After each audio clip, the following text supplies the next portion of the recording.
Hi, welcome to this video. In this video, we will demonstrate how to configure barcode templates for storage units. To configure a barcode template, navigate to the Application Settings module and switch to Barcode Template. Now select Storage from the drop-down menu and then a storage type, for example, box. Click Add Barcode Template to add a new template. Enter a template name and select either System Generated Barcode or External Barcode. Now select either one-dimensional or two-dimensional barcodes and a symbology. Select the storage attributes you would like to include in the barcode. Press Preview to see a preview of the barcode and then Save. To associate the newly added barcode template with the storage type, press Associate Template.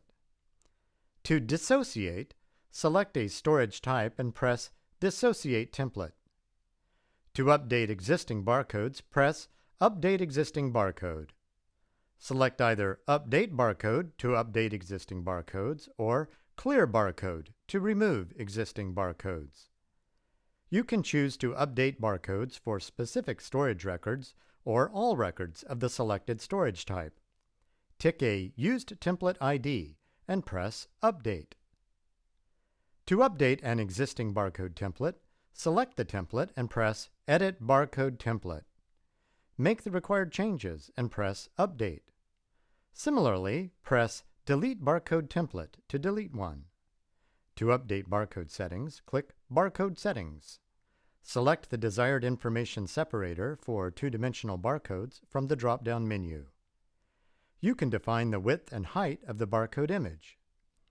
To include text with the barcode image, tick Yes and select either Append or Insert, depending on how you would like to include the text in the barcode. To update barcode details, tick Yes, else tick No. You can define how to overwrite barcodes. By default, the sample barcodes overwrite the storage barcodes for a storage unit defined as least storage. To reverse it, select Storage to Sample. Press Update to save the settings. This functionality enables you to seamlessly track storage units, eliminating any chances of sample loss or misplacement. Thank you for watching the video. For any suggestions or questions, please email us at support@cloudlimbs.com or call 1-302-789-0447.